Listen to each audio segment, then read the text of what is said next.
안녕하십니까. 함께 행복한 교회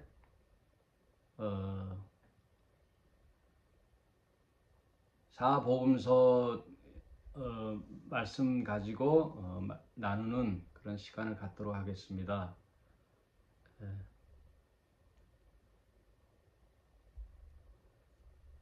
행복한 교회가 돼야 되는데 나 혼자 행복하면 안 되고 함께 행복한 교회. 저는 교회 처음 개척할 때부터 교회 이름들이 다 길었어요. 함께 가는 새길교회. 처음 개척할 때 교회 이름이 함께 가는 새길교회. 이제 함께여서 행복한 교회, 함께 행복한 교회. 지난 시간까지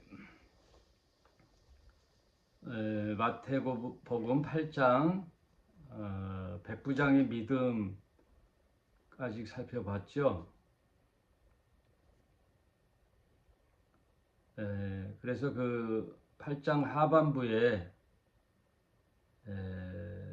오늘은 베드로 장모의 열병을 고쳐주시는 주님, 그 내용을 살펴보되 그 전에 10절부터 좀 다시 보겠습니다. 10절. 예수께서 들으시고 기이 여겨 쫓는 자들에게 이르시되 내가 진실로 너희에게 이르노니 이스라엘 중에 아무에게도 이만한 믿음을 만나보지 못하였노라. 이방인 중에서도 백부장, 100명의 수하를 다스리는 로마 장교죠. 백부장의 믿음을 보시고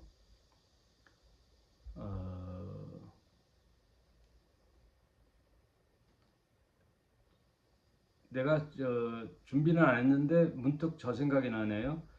예수님이 십자가에 달려 죽으실 때 예수님의 그 십자가 달린 모습을 보고 백부장이 고백을 하지요. 이는 참 하나님의 아들이었다. 이는 진실로 하나님의 아들이었다라는 고백을 한 백부장이 하는데 그 백부장 같아요. 그 백부장. 근데 그 이제 이방인에게 칭찬을 하면서 이거는 하나의 시그널이죠. 유대인에게서 교회 이방인으로 넘어가는 이 과도기에 예수님이 계시거든요. 그러니까 예수님은 구약과 신약의 과도기에서 오셨어요. 그래서 예수님이 새로운 언약 백성을 맺으면서 인류의 죄를 어린 양이 되셔서 하나님 앞에 연락되는 제사, 단 한 번의 아들의 제사, 어린 양의 제사, 이것은 모든 구약의 예언들을 성취하는 제사죠. 구약의 제사 제도가 영원한 하나님의 언약이 아니란 말이에요. 짐승을 들여서 성전에서 드리는 제사가 하나의 예표지요. 뭐에 대한 예표냐? 하나님이 약속하신 그리스도가 이 땅에 오셔서 단번에 십자가에 달려 죽는 대속 제사, 그것을 하나님이 인정하셔서 모든 아담으로부터 온 모든 인류의 죄를 속량하시고 그 속량의 효력은 믿는 자에게 허락하시는 거예요.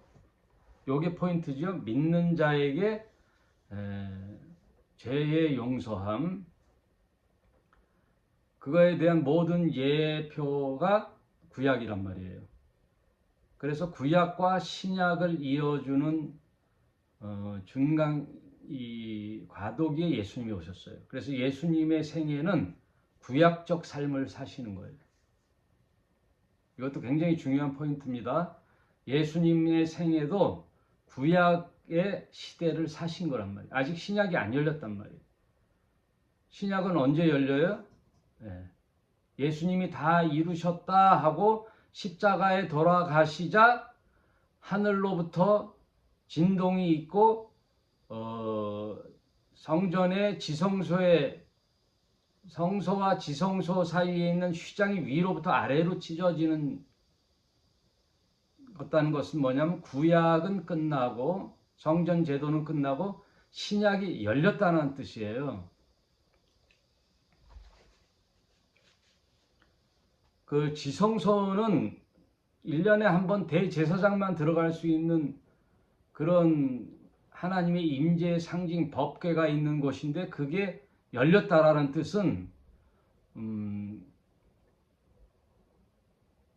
신약이 열렸다는 거예요. 복음이 이제 새로운 시대를 열었다는 뜻이에요.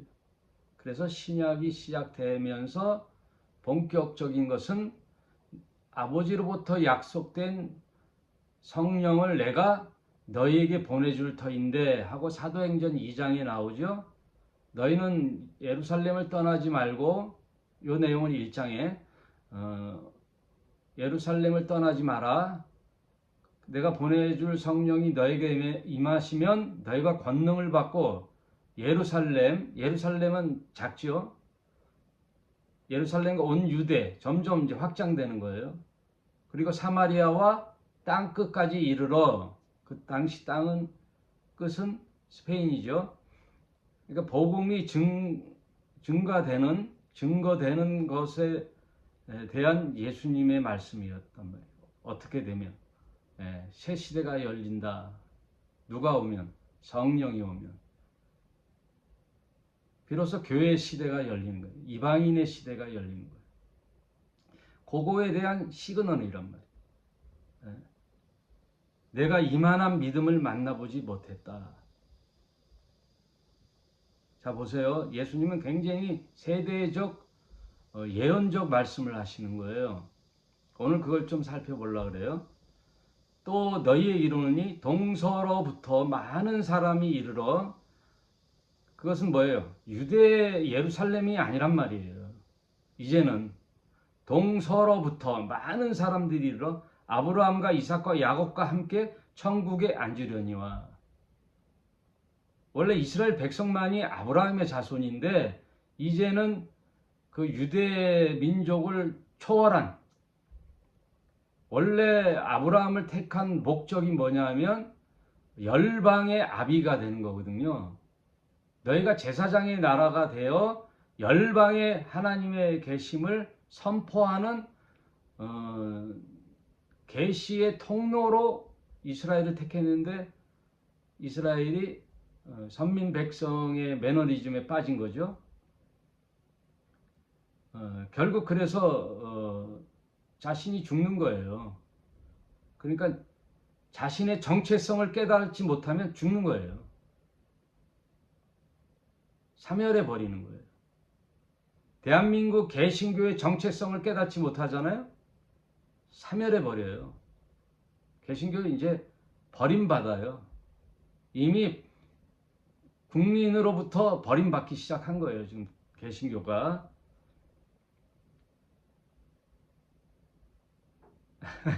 여러분 어마어마한 유대 민족 선민 백성 예루살렘도 버려버리는데 왜? 정체성을 잃어버리고 계약을 파기하는데 더 이상 어떻게 견디었어요? 하나님이 봐주고 계속 기회를 줬는데도 말라기에 와서 비로소 내가 성전문을 닫아야 되겠다 선언하시잖아요. 그리고 약 400년의 계시가 없어요. 하나님의 400년의 침묵의 시간은 뭐라 그럴까? 하나님의 침묵의 시간 좀 생각 좀 해보시는 거죠. 그런데 다 하나님 계획이 계시죠. 성경에 보면 다 뭐뭐 하게 되리라. 그날에는 이게 다 예언적 말씀이에요. 그리고 이것들이 다 허구가 아니란 말이에요. 허구가 아니에요. 그래서 예수님이 하신 말씀 끝에마다 계속 뭐를 말미에 달지요? 후렴구처럼 달지요. 뭐예요? 구약의 예언을 응하게 하셨다. 응하게 하기 위해서였다. 이게 계속 달려요. 반복해서. 여러분, 반복해서 하는 게 왜 그렇게 했어요? 그 암시하는 거란 말이에요. 중요하다는 얘기예요. 구약의 수많은 예언들을 응하게 하려 하십니다. 그래서 예수님이 하신 행동을 찾아서 보면 다 구약에 있는 예언들이란 말이에요. 12절 나라의 본 자손들은 이거 유대인이죠. 바깥 어두운 데 쫓겨나 거기서 울며 이를 갈미 있으리라.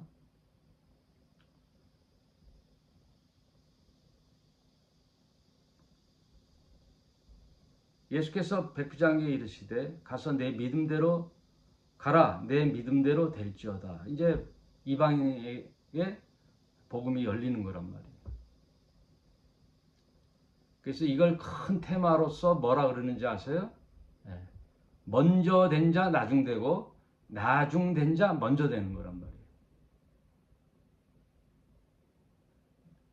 자기네가 신앙이 좋고 거룩하고 잘나가 믿음이 좋다고 주장하는 자들은 퇴보되고 오히려 세리와 창기가 먼저 너의 하나님 나라를 갈 것이다 라는 말씀이 있잖아요. 왜냐하면 오래된 신앙이 자기 정체성을 잃어버리고 나태하고 매너리즘에 빠지게 쉽단 말이에요. 고착화되면 썩는 거예요. 자기의 정체성을 잃어버린다. 이제 그걸 사명이라 그러는데 그걸 잃어버리면 이제 소명이 떠나는 거예요. 소명이 잃어버리면 사명이 떠나는 거죠.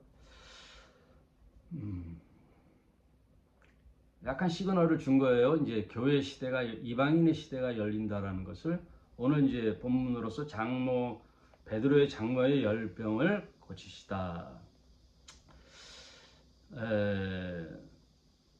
왜 장모의 열병을 고쳤을까? 그 당시 열병이라면 이제 말라리아 같아요.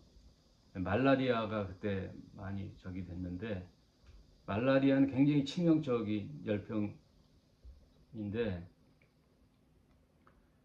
바울이 원래 그 마가와 함께 복음 전도 여행을 1차를 갔어요. 마가랑 바울이랑. 그러다가 선교의 길이 험한 줄령을 넘어야 되고 강을 건너고 광야를 지나 아주 이방인 지대를 가는 거잖아요. 그럴 때 대체로 많이 말라리아에 그래서 마가가 다시 돌아왔거든요. 근데 말라리아에 걸렸다라는 그런 해석도 있어요. 어떤 학자는. 저는 다른 해석을 했죠. 바울과 토론을 하다 보니까 예수님의 복음 하늘나라 운동하고 바울의 그 선교 내용하고 약간 차이점이 본질상은 같은데 마가는 예수님과 함께 체험해서 나오는 신앙이고 바울은 예수님을 이제 환상 속에 만나고 예수님과의 같은 삶의 담론은 없잖아요. 그래서 캐리그마가 있거든요. 바울에게는.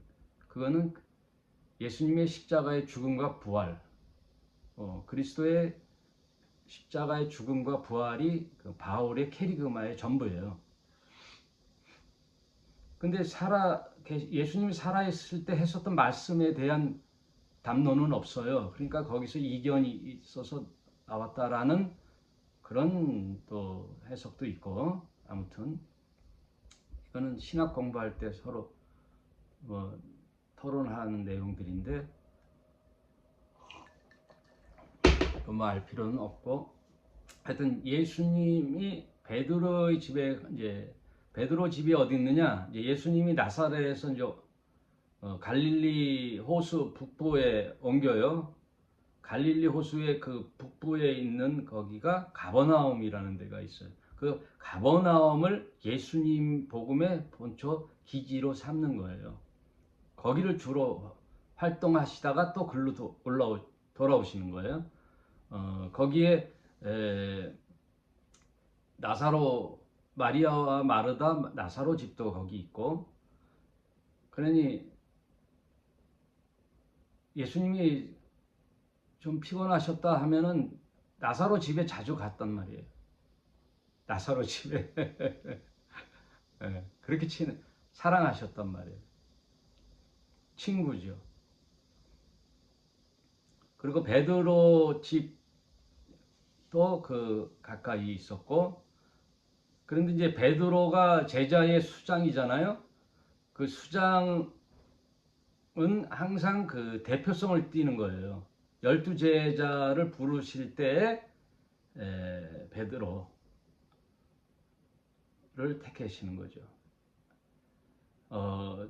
성경에는 그 자질구레한 디테일까지 다 적으면 책 분량이 몇천 권이 될 거예요. 그러니까 디테일하게 적지는 않아요. 대표성으로 적는단 말이에요. 무슨 얘기인지 알겠죠? 그래서 예수님이 12제자를 부르실 때 마태도 부르시고, 마태는 세리잖아요. 그 세리를 부를 때는 그 내용이 나오죠. 누가복음 14장에 마태 친구들과 함께 마태가 예수님을 초청해서 너희 집에 가서 식사를 한번 하면 좋겠다 해가지고 마태가 초청을 하잖아요. 그때 세리들의 친구들은 다 세리예요. 그 세리. 근데 예수님의 제자들은 다 유대인이지요. 같은 유대인끼리 걔네들은 적국 로마의 앞잡이거든요. 그러니까 늘 서로 눈을 핥혀면서 으르렁대고 서로 갈등이 있는 구조란 말이에요. 왜? 세금. 배 사람들이 물고기를 잡아오면 세금 뜰 작정들만 하고 쳐다보니까, 그러면 마땅한 세금만 뜯으면 되는데 삭개오라는 그 세리장에게도 뇌물을 줘야 되고, 또 로마의 앞제비니까 로마의 집권 권력자들에게 또 돈을 대야 되고 하니까 과한 세금을 뜯는단 말이에요. 그러면 좋은 사이가 될 수가 없죠. 서로 갈등 구조에 있는 세리에 대해서 유대인들이 뭐라 그래요? 그러니까 아예 창기와 세리와 죄인은 동급시켜버렸어요. 세리, 창기, 죄인 이렇게 상종을 안 하는 거죠. 우리나라 일제시대에 완장차고 돌아다니는 놈들을 보면 해방될 때 가장 먼저 때려잡는 놈들이 앞잡이들이죠. 다 도망가죠. 그 상황이 비슷하단 말이에요. 그러나 세리들과 예수님은 허심탄회하게 얘기를 하죠. 술 한잔 하면서. 보통 서기관과 바리새인 같지 않은 거죠. 세리들의 친구가 볼 때 이분은 어떤 분인가? 다르네 하고 하는 이야기들이 다 하늘 이야기니까 아주 뿅뿅 가는 거죠. 인생의 도전을 그래서 마태가 세리 일을 버려두고 예수를 쫓는 거예요. 그런 장면들이 나오는데, 베드로, 그러니까 12제자를 부르실 때 예수님은 3년 6개월이라는 그들의 가족들에 대한 부재가 있잖아요. 베드로가 가족의 가장인데 3년 6개월 동안 데리고 따라간다면 가장의 부재는 생계의 위협이잖아요.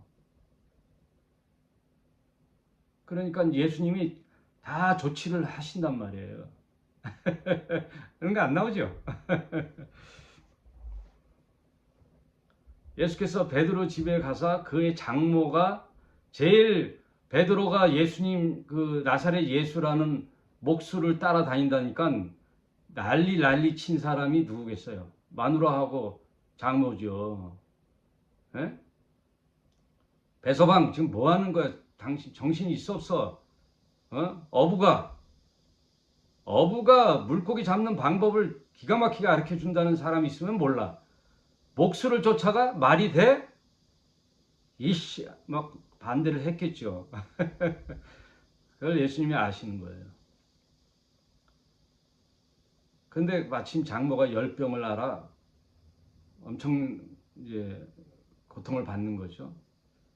15절 그의 손을 만지시니 열병이 떠나가고 자상하신 거예요. 열병을 치료한 전에 손을 만지시잖아요. 손을 만지시니 열병이 떠나가고 여인이 일어나 예수께 수종들더라. 반대하는 게 아니라 이분 이제 배서방 뭐 하는 거야? 빨리 짐 챙겨. 이분 따라다녀 하는 거죠. 바뀌는 거예요. 저도 사진 한 30년 하면서 돈을 많이 벌 때 나 이제 신학교는 마쳤고 이제 대학원을 다시 가려고 하니까 친구들이 다 정신 나갔다 그랬죠. 친구들이 너 정신 나갔다. 이제 와서 뭔 또 목사가 되겠다고 가냐. 뭐 친구들 반대야 뭐 당연히 내가 가고자 하는 길을 갈 수 있는데 이제 우리 집사람에 대한 결정 애들은 아직 어렸었고 집사람이 선뜻 내가 말을 못하니까 고민하는 모습을 며칠 보다가 우리 집사람이 여보 당신 원하면 하라고 동의를 해줬어요. 그때 이제 신학교에 가서 학적부를 띄워보니까 이제 14년 전에 졸업 증명서하고 학업 성적 증명서를 띄워야 대학원 이제 입시 요강에 이제 넣는 거죠.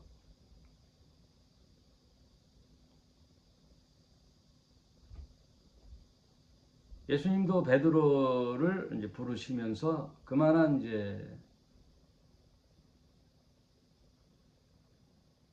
치유와 상을 주시는 주님이에요. 막무가내 날 따로 그런 게 아니라 상 주시는 예수님. 이번에 그 휴가 중인 소방관인가 경찰관이 보이스피싱 그 현장을 급습해 이제 잡았어요. 그러니까 공무원은 휴가 때도 공무원이다 이거예요. 공익을 위한 일. 그래서 그 사람을 챙겨서 그만한 상급을 주라. 1계급 특진. 그만한 포상을 한 거예요. 포상. 제가 누누이 얘기 말씀드리지만 하나님 나라 영적 원리도 세상의 원리랑 똑같아요. 네. 삼심제와 사법부, 검찰과 판사, 변호사 이게 다 시스템이 하나님 나라의 구조랑 똑같아요. 하나님 재판장이요 판사시죠. 검사는 뭐예요? 사탄이에요. 맨날 죄를 지적하는 거죠. 너 이런 죄를 졌지. 네가 뭔데? 네가 목사야? 하면서 계속 나에게 화살을 던져요. 죄책감을 갖게 하죠. 너 예전에 지난 여름 네가 한 죄를 사람 몰라도 난 다 알고 계속 죄책감을 주는데 그걸 또 예수님 뭐라 그래? 변호하시죠. 변호사시죠, 예수님. 네. 성령님이 파라크레토스예요. 옆에서 나를 안위하시는 분, 도와주시는 분. 성령을 헬라어로 파라크레토스라는, 파라는 곁이에요. 곁. 여러분 천국의 옆이 어딘지 아세요? 파라다이스예요. 파라다이스. 낙원이잖아요. 낙원.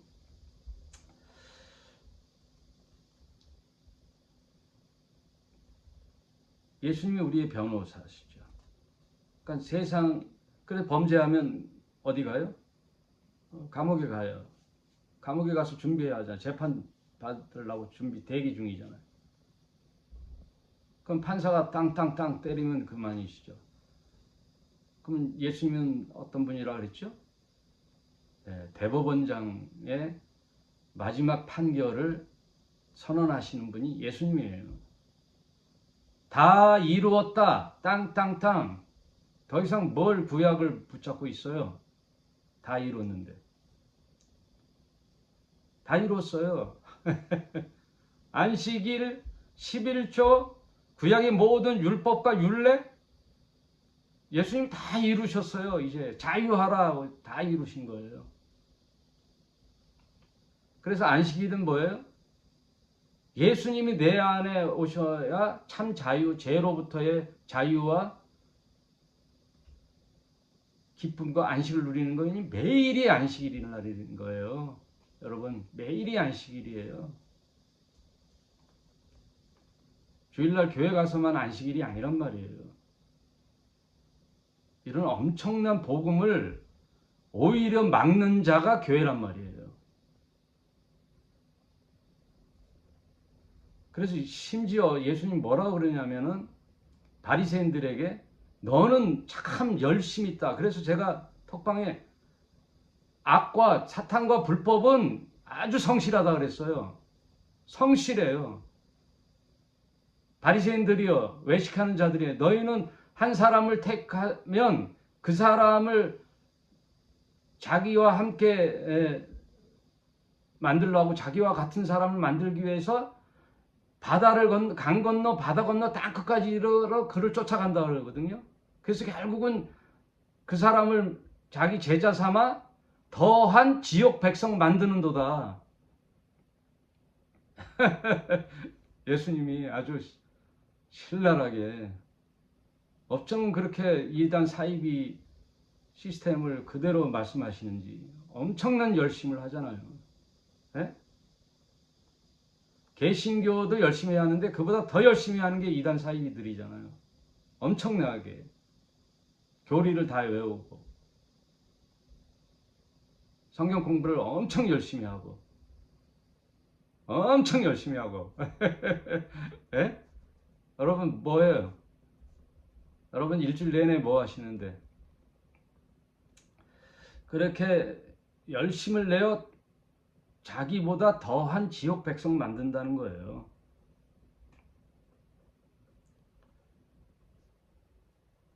예수님이 다 이제 다 이뤘다로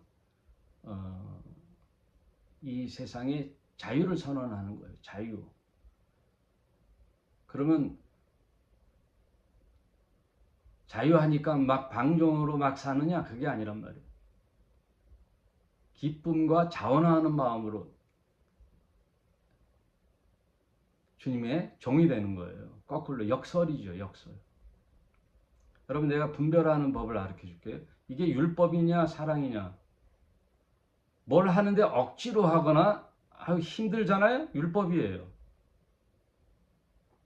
짐진 거 갖고 힘들잖아요.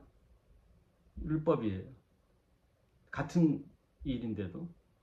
그런데 이 일을 함에 있어서 기쁘고 즐거워요. 복음이에요. 사랑이에요. 주님 주시는 거예요. 분별하기 참 쉽죠. 여러분이 누구를 사랑함의 짐이다. 그것도 율법이에요. 뭐를 해야 된다. 힘들다. 율법이라니까요. 본문으로 다시 들어가서 상 주시는 예수님. 지금 이제 산에서 내려오신 예수님이 착착착착 나가시는 모습을 보십시오. 아주 전진적이죠. 점진적으로. 근데 뭐가 나와요? 치유의 역사가 일어나요. 여러분, 고장난 이 세상을 고치러 이 세상에 예수님이 오셨잖아요. 그 고장난 원인을 마귀를 멸하는 거라 그랬지요. 그러면서 인간 치유를 시작해요.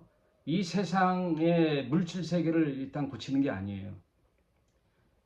아담이 범죄함으로 이 세상에 가시와 엉겅퀴를 냈죠. 그러니까 문제는 뭐냐? 인간에게 있는 거예요. 여러분, 모든 문제는 나에게 있는 거예요. 원인을 알아야 돼요.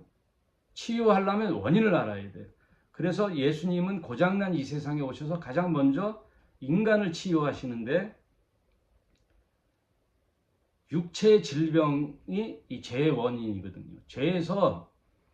죄가 이 세상에 오므로 육체적 질병이 오는 거예요. 그거는 사망의 증상들이에요. 죄는 결국 사망이잖아요. 죽게 됐는데 그 죽기 전에 증상들이 나타나는데 그게 질병이에요. 육체의 질병은 사망의 원인, 증상들인데 그것을 예수님은 고치시러 오시는 거예요. 육체적 질병에 마음 아파하시는 주님이 산에서 내려오시자마자 육체의 질병들을 치료하시는 거예요. 그러므로 여러분 지금도 육체의 질병은 치유돼야 돼요. 그거를 목적으로 은사 집회를 하는 거는 문제가 많은데, 우리가 진리의 삶을 살고 또 하나님과의 관계가 바로 서기 시작하면 육체의 질병도 치유가 돼요. 근데 육체의 질병은 분별을 할 줄 알아야 되는데, 바이러스로 인한 질병이 있어요. 그 바이러스에 인한 질병은 바이러스 해독제를 맞아야 되는 거예요. 주사를 맞아야 돼요. 그 바이러스를 제거해야 되는 거예요. 네? 감기 걸렸는데 맨날 기도한다고 낫는 게 아니란 말이에요. 감기약을 먹고 병원에 가서 주사 맞고, 다리가 부러졌어, 정형외과 가서 접합 수술을 받고 해야 되는 거예요. 바이러스 치료, 사고로 인한 질병, 이런 것들은 의사의 도움을 받고 의학을 도움을 받아 치유하고, 또 내가 비만에서 오는 질병들 있죠? 그럼 운동하고 하면 건강해지는 거예요. 무슨 얘기인지 알겠죠? 그런데 관계에서 오는 스트레스, 또 중독에서 오는 도박, 돈에 대한 시달림, 물질, 빚에 시달림, 또 우울증, 이런 것들에 대해서 약물과 의사의 상담을 병행하면서 주님께 기도하세요. 의학이 되지 못한 부분에 대해서는 하나님께서 치료해 주신다고요. 하나님께서 치료 안 해 주신다고 얘기하면 뭐가 더 좋아요? 네. 그러면 진리에 바로 선 것처럼 보여요? 아니죠. 네. 우리가 할 수 없는 일에 하나님께 의뢰하는 거예요. 하나님. 그리고 질병으로 시달리는 자들에 대하여 간구하는 것은 능력이 있는 거예요. 여러분, 질병처럼 고달픈 것도 드물어요. 굉장히 힘들어요. 아픈 거는 삶이 질이 떨어져요. 아픈 거는. 여러분, 건강해야 뭘 하고 싶기도 하고 소명도 있고 사명도 있는 거지, 아프잖아요? 만사 귀찮다고요. 현실이에요. 아픈 거. 약의 도움과 의사의 도움을 받는 것도 하면서도 하나님께 치유의 기도도 좋은 거예요. 치유의 은사가 있다고 해서 사람을 혹세무민하고 꼬드겨서 결국은 탈취하는 게 헌금이다. 그건 아주 악한 거죠. 아무튼 예수님께서 오셔서 바로 하시는 것들이 육체에 고장난 그 질병들을 치유하시고 또 정신적 치유도 하신단 말이에요. 귀신에 사로잡힌 자들, 이런 자들을 치유하는 거예요. 귀신에 사로잡힌 자들에게는 믿음을 물어보질 않아요. 내가 너의 귀신을 쫓을 줄 믿느냐? 그렇게 안 하신다고요. 귀신아 나가라고 명령하시는 거예요. 제정신이 아닌데 무슨 믿음을 요구해요. 치유하시는 거예요. 그 다음 종교로부터의 치유예요. 영적 치유. 예수님이 가장 마음 아파하신 게 뭐냐? 율법의 짐이 되어 고달픈 인생을 사는 유대인들을 보고 참 안타까워하셨어요. 그게 종교로부터 매몰된 거거든요. 영적 치유.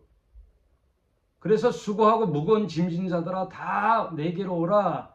그 앞에 율법으로가 빠진 거란 말이에요. 율법으로 수고하고 무거운 짐진 자들아 다 내게로 오라. 내가 너희를 쉬게 하리라. 나의 짐은 쉽고 가벼우니 나에게 와서 치유를 받고 온유하고 겸손한 나에게서 와서 배우라 그러거든요. 아까도 말씀드렸죠. 나에게 뭐를 내가 한때 짐이고 부담되면 그거는 율법이에요. 사랑은 자유를 주고 기쁨을 줘요.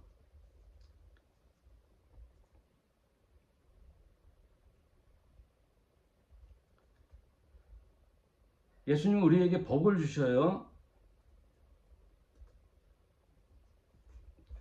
시간이 얼마나 됐나? 계시록 22 맨 끝에 주님이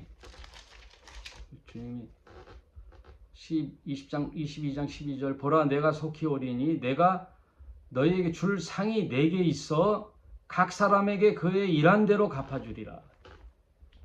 예수님은 상이 있어요. 그리고 1달란트, 2달란트, 5달란트, 10달란트의 그 맡은 분량대로 충직히 일한 자들에게 상이 기다리고 있어요. 상이 있어요.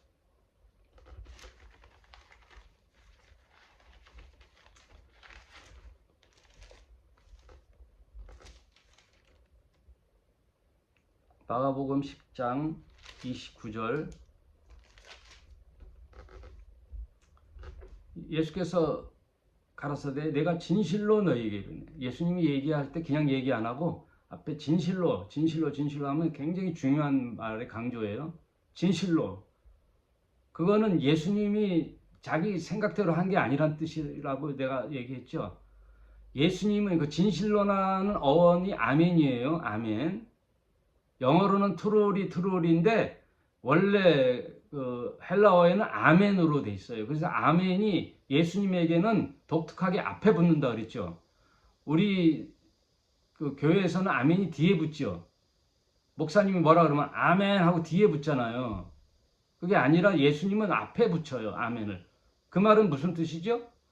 이 말은 하나님이 나에게 전수해 주신 말씀.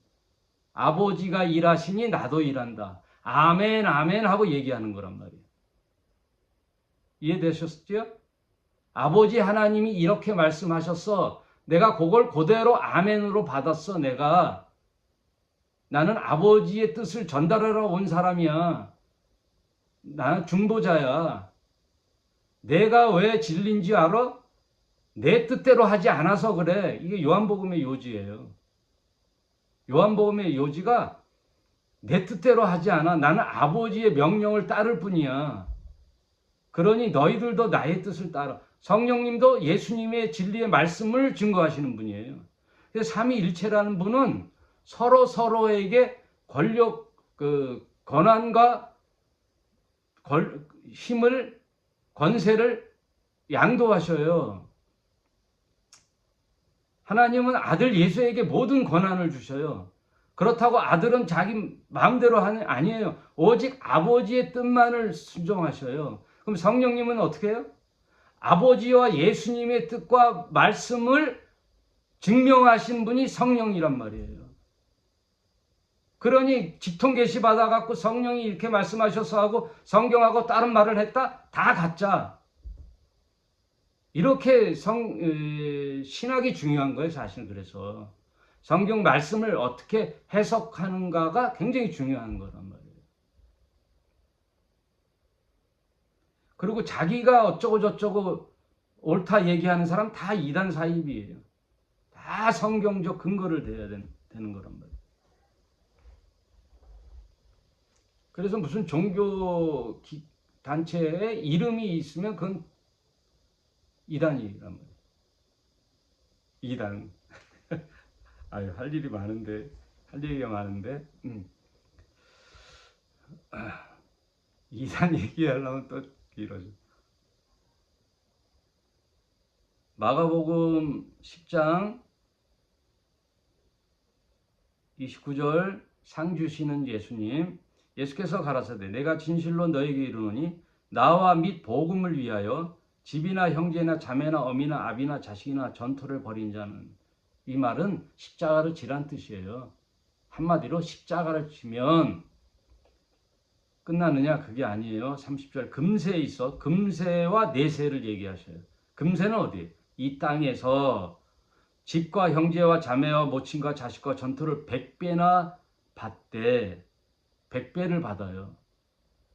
핍박을 겸하여 받고, 예수 때문에 울고 억울한 일이 많단 말이에요.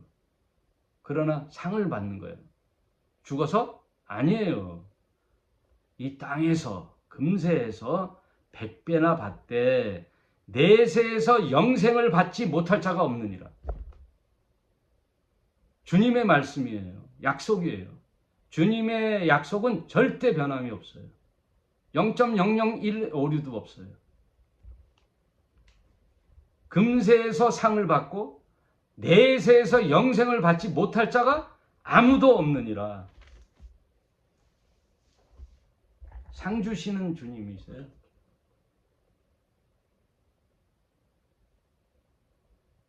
그냥 그 뭐라 그러지? 열정페이?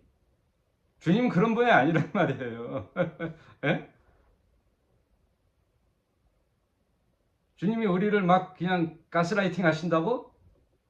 아니에요.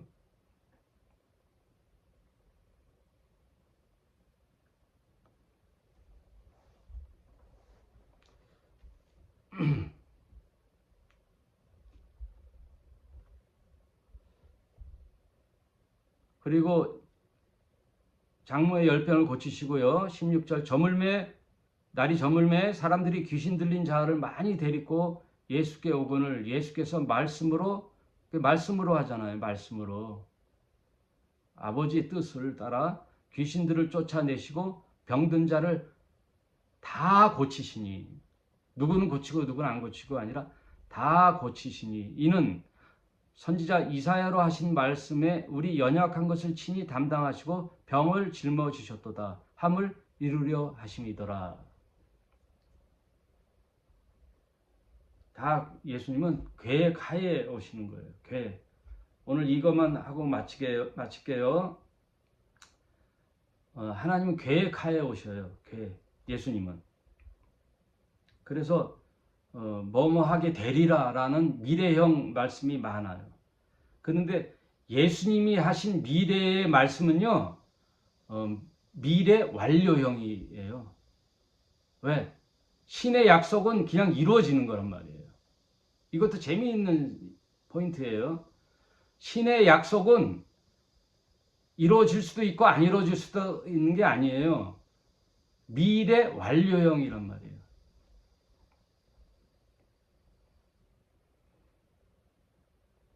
예수님은 다 계획이 있으셔요. 그걸 하나님의 섭리라 그러고, 큰 범위에서는 그걸 하나님의 경륜이라 그래요.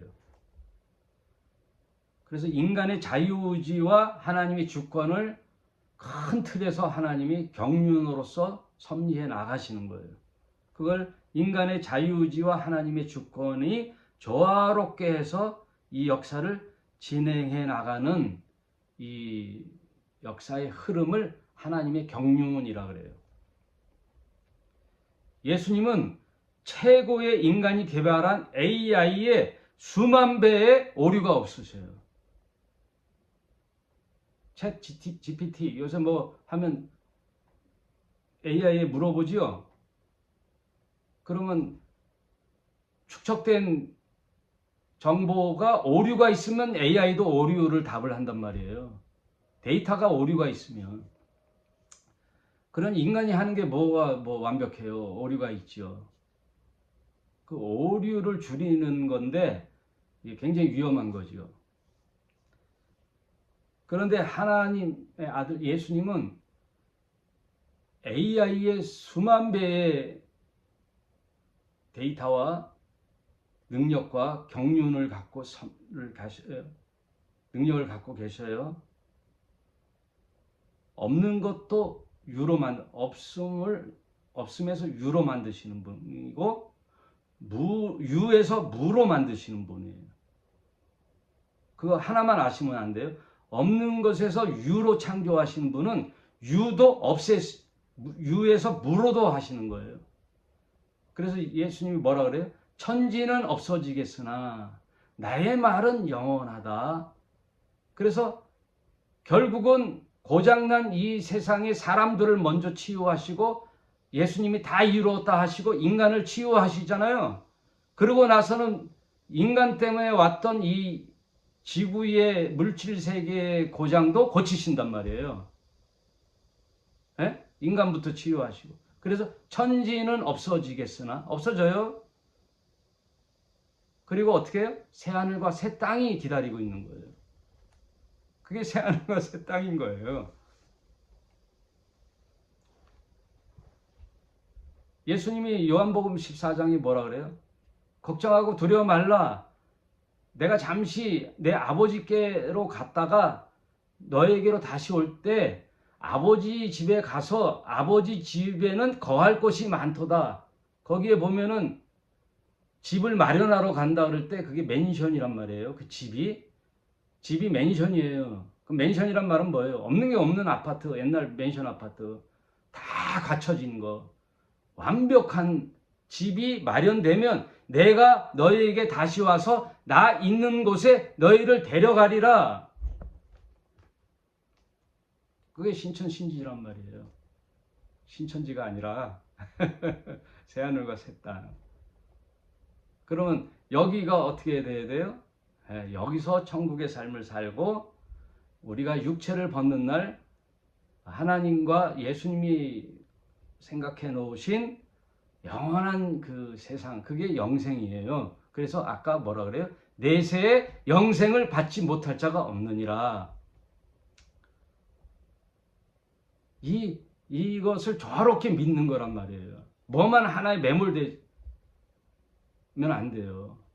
이 세상이 천국이 되고 또 이 천국의 삶을 맛본 자들은 영원히 완벽한 안식의 삶이 보장되어 있는 새하늘과 새 땅에서의 삶을 소망하고 있는 거예요. 그래서 어저께 우리 자은자 모임에서 나눈 말씀이 있어요. 너는 왜 믿니? 천국에 왜 가니? 천국에 가서 뭐 하려고? 이 얘기를 이제 서로 나누면서 거기 김진석 집사님이 저에게 여쭤볼 때 믿는 게 뭐냐 그러면 이 땅에서 참 믿음이 뭐냐? 그래서 그거를 자기 아들에게 물어봤을 때 아들이 황당해 한다는 거예요. 너 왜 믿는 거야? 뭐 하려고 믿어? 그러니까 그런 질문을 잘 쉽게 하지 않잖아요. 황당하죠. 그래서 제가 좀 말씀드리면 내 인생의 이 성경 얘기는 객관적인 인류에게 주신 하나님의 편지라고 했죠. 그럼과 동시에 하나님은 나에게 주시는 말씀이란 말이에요. 그건 내 개인의 적용이에요. 그래서 성경 말씀은 다 내 얘기예요. 그래서 타인의 말에 믿음과 얘기에 따라 왈가왈부하기 전에 내 인생의 여정 속에 하나님께서 나에게 뭐라고 하시나를 귀를 쫑긋 세워서 성경을 통해서 들어보셔야 되는 거예요. 그럼 성경을 통해서 우리에게 뭘 주시느냐? 왜 믿느냐? 첫째, 죄로부터의 해방이에요. 하나님과 내가 결별된 게 죄라 그랬잖아요. 하나님과의 관계 회복이에요. 하나님의 형상 회복. 그리고 이 세상을 살아가는 동안에 하나님과 형상이 회복돼도 뭐가 있어요? 육체의 삶이 살고 있는 한 태어나고 병들고 늙어 죽는 생로병사의 삶을 누구나 다 겪는 거란 말이에요. 돈 많은 부자들은 아무 걱정 없겠네? 아니에요. 여러분은, 저와 여러분은 10,000원, 100,000원 갖고 고민하지, 그 사람은 10억, 100억으로 고민하는 거예요. 고민의 경도가 더 커요. 다 이 세상에 사는 사람들은 다 고민이 있고 고통이 있어요. 그리고 미래의 불확실에 대한 불안, 그리고 뭐 해도 안 되고 실패하면 절망, 사업을 하다 망했죠. 믿음 좋아도 절망한다니까요. 실망하고. 그러나 그것을 이기고 믿음으로 참 안식을 위한 구원이 믿음의 목표예요. 안식을 누리는 거예요. 안식. 근데 이 세상은 안식들이 보여요. 돈이 주는 안식이 참 많아요. 사람과의 관계에서 주는 안식이 참 많아요. 그걸 위장된 안식이라 그래요. 참 안식이 아니에요. 그 위장된 안식을 분별하여 하나님의 진리의 말씀으로 오는 참 안식을 누리는 게 믿음이에요. 참 안식을 누리는 거예요. 안식을 누리는 거예요. 그래서 병으로부터 아프면 안식이 없잖아요. 예수님이 그 회당에 들어갔더니 이사야서를 읽는데 포로된 자에게 자유를, 병든 자에게 치유함을, 죄에서의 해방을, 이렇게 메시아가 오면은 그런 것을 공포하게 돼 있잖아요. 그걸 이사야서를 읽는데 그 현장 속에 뭐가 있었어요? 회당에는 손 마른 자가 있었거든요. 손이 이렇게 말라 비틀어진 자. 그 사람에겐 참 자유가 없지요. 아이러니하잖아요. 말씀은 선포됐는데 치유가 일어나는 거예요. 참 자유가 일어나는 거예요. 그래서 육체를 사는 동안에는 참 안식을 완전히 맛보진 않지만 이 세상에서 참 안식을 맛보는 거예요. 그래서 주님이 우리에게 참 안식을 주셨잖아요. 그래서 창세기에 6일 창조하시고 하루 쉬었잖아요. 그거를 기념하고, 그 다음 육체를 벗고 하나님과 내가 하나가 됐을 때 영원한 안식에 들어가는 거죠. 그 영원한 안식을 희망하는 그 중간 지대에 우리가 살고 있는 거예요. 그 과정에서 우리가 믿음으로 안식을 누리며 사는 거란 말이에요. 완전한 참 안식은 하나님과 영원히 한 몸이 됐을 때, 하나가 됐을 때, 예수님이 하나님과 함께 아버지가 내 안에, 내가 아버지 안에 하나 된 것처럼 우리가 육체를 벗고 예수님과 내 안에, 주님이 내 안에, 내가 주님 안에 있어서 하나가 됐을 때 온전한 영생을 누리는, 그건 내세라 그랬죠. 참 안식을 희망하며 사는 거예요. 그러니 이 세상에 그 안식을 끌어당겨서 사는 거예요. 이 세상에 하나님의 말씀과 주님이 주시는 위로와 안식을 누리며 사는 거란 말이에요. 그게 믿음의 목적이에요. 그래서 이 세상이 주는 안식을 잘 구분하고 구별하고 이 세상을 사는 동안에 회복이 일어나야 되죠. 먼저 주님 하나님과의 관계 회복, 그 다음 사람과의 관계 회복이 일어나요. 그래서 제가 지난 주에도 제일 먼저 집안의 평화를 위해서 관계 회복을 해라, 그 얘기를 했잖아요.